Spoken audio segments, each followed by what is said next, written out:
Welcome to Taiwan Talk. I'm Sheree Felice, and this week I'm joined by Suzanne Lawrence, the U.S. Department of State Special Advisor for Children's Issues. Listen in as we discuss how Suzanne is working to combat parental-child abduction. I am here with Suzanne Lawrence. Welcome to Taiwan Talk. Thank you. It's great to be with you this morning. Oh, thank you so much. So, can you just explain a little bit to me what your job title is and what your role in that job is and what you're doing in Taiwan? I'd be happy to tell you a little bit about my work as the Special Advisor for Children's Issues at the Department of State. I've been in this role for about 2 years. I'm a career Foreign Service officer, and in this job, what I work on specifically are issues related to children. I work concurrently with our Office of Children's Issues, and we work on international parental-child abduction and intercountry adoption. And the reason that I'm here in Taiwan is to inaugurate a joint commission that is the result of a memorandum of understanding that was signed between the United States AIT and Taiwan. And what that memorandum of understanding does is give us an opportunity to work more closely together to help both of our societies deal with this problem of international parental-child abduction, which is when a parent will take a child against the wishes of the other parent who probably has custodial rights, and they will go to another part of the world with that child. And again, this is really meant to circumvent the laws that would govern the custody of that child. So we work with a lot of partners all over the world to try and put in place systems that would help parents when they are trying to resolve issues of international parental-child abduction. Okay. So obviously, parental-child abduction is a very serious issue, but actually, could you tell me how big of an issue is it? Is it an increasing trend here in Taiwan or internationally? It is an important issue, as you say, because, of course, it's involving children who don't have a say in the actual decision by one parent to take that child and to have that child be apart from the other parent. We produce a report every year at the Department of State on international parental-child abduction, and we look at it from a global perspective.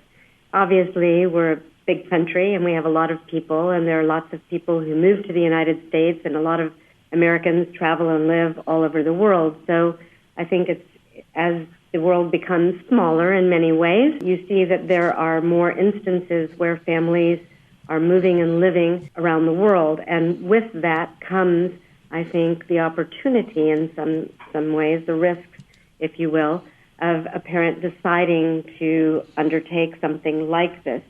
But you'll see in the annual report that there are statistics, but of course the only cases we know are the cases that are actually reported to us. Some people would say there are many more cases of international parental-child abduction, but in some of those cases, parents will eventually work out an arrangement or an agreement, or people just don't know that they can come to the Office of Children's Issues at the Department of State for assistance. But I would suggest that anyone who wants to learn a little bit more about the issue, go to our website, because there's a wealth of information at childabductions.state.gov, and you can see sort of the history of the issue and the kinds of steps that the United States has taken to prevent this from happening, but also to resolve the cases that do occur. Okay, so tell me, out of the abduction cases that you've dealt with, how many of them involve the successful return of the child to the right parent? We would say that success is actually resolving a case, and resolving a case does not necessarily mean a return of a child to one or the other parent, because, as I said, this is more a jurisdictional idea, that it gets to the court. The State Department is not a family law court. We don't have social workers. We're not involved in the merits of the case. We're not saying you're a better parent or the child should go to school here. What we're saying is you shouldn't be taking matters into your own hand by taking a unilateral action against a custody decision and removing a child from their habitual residence and taking them somewhere else to avoid going to the proper court. You want to get to a court You want family court lawyers and judges to be presenting the merits of the case, and you want the judge who's experienced in these matters to make decisions for the family so that the family has an agreed-upon resolution, whether that means joint custody, whether that means summer vacation and Christmas vacation, whatever that means for that particular family. That's for a family court judge or a judge to decide. It's not for a parent to take a decision where they remove a child and they don't abide by the law of the court.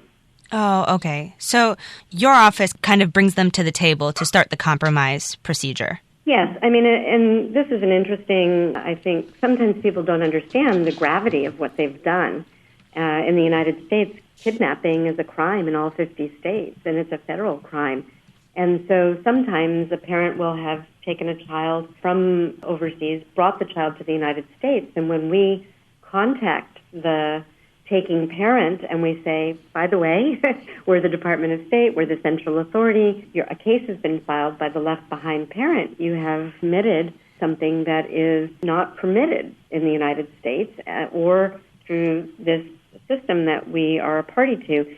And sometimes the parents all of a sudden realize the gravity of what has taken place, and sometimes that will lead them to having a productive discussion with the left behind parent and trying to resolve the matter before it even goes to the court. I think sometimes people just don't understand what they've done. I know it's a very sort of unique situation, and it's not necessarily something people hear about all the time, but it does happen all the time around the world, and I think people can be more aware.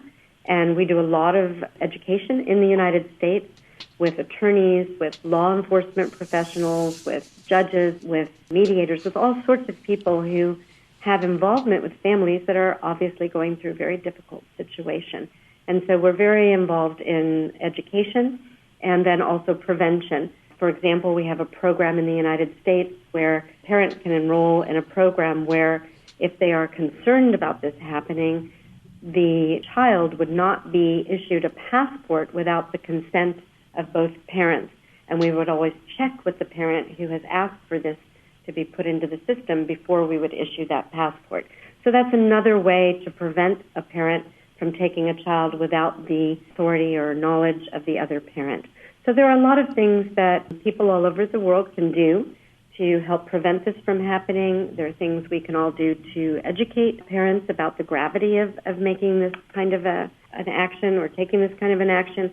And then, as we've talked about with this MOU, there are ways that we can work together with our partners to strengthen the prevention, to strengthen the information, and also to create ways for parents to resolve these situations. In the cases that you've dealt with, have you seen a theme in what usually leads a parent to do something like this? Again, I think sometimes people are not necessarily aware of the gravity of what they're doing. Sometimes what happens really is it's more of a retention. Let's say a family decides to go from the United States to Germany for a family event, and everybody is traveling, and everybody's agreed to travel. But once there, perhaps there were problems in that marriage.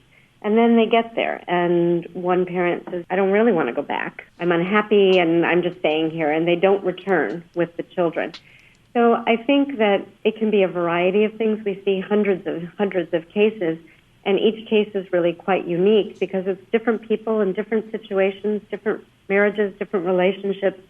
And I think, it's as different as all of the variations you can imagine when you're looking at the kinds of relationships that, again, in this day and age, with all of the studying and traveling and working, and I think Taiwan is a great example of that. So much has happened here in a positive way to increase the traveling between Taiwan and the United States. You have so many students from Taiwan studying in the United States, and college is a great place for people to fall in love. And so, you have all sorts of opportunities, and with those opportunities, you can sometimes create different ties and bonds that might lead to this situation. We all have great hope when relationships begin, but sometimes things don't quite work out the way we expected. So I think there's a real forward-looking aspect to this. I think that the authorities here in Taiwan saw the opportunity to do something very proactive that is yet another symbol of the closeness between Taiwan and the United States, and an opportunity to work together so that our societies benefit from that cooperation. And this is an area where I think we owe it to the children involved to do all we can to create those kinds of bonds and mechanisms.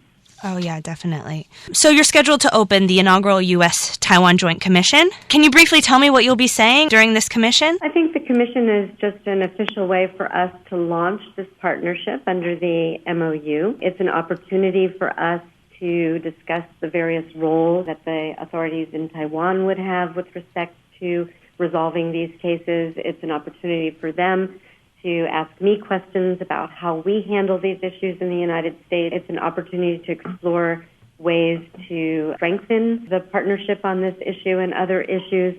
And I think it's great when you have a plan. You know, it's nice to say you're going to work on something, but to actually sit down at the table with the people who share the same concerns as you do gives you an opportunity to discuss how to actually make the plan work. And so it's for us, I think, a wonderful first step to inaugurate the MOU, and then also, of course, to set up the next meeting so that we know that there's continuity. And I think that constant communication, especially on these issues and the cases that we will have between us, is really important because there's so much work. I know people here have lots to work on, AIT has a lot to work on, and so making the actual time to sit down and discuss the issue and figure out what next steps might be on various cases, I think that's a really great opportunity. Okay. Well, great. Thank you so much, Suzanne. Thank you, Sheree. Nice to meet you. Yes, nice to meet you too. Have a good time in Taiwan. Thank you.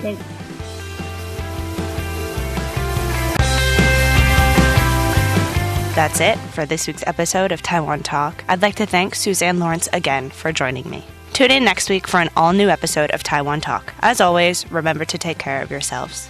I'm Sheree Felice.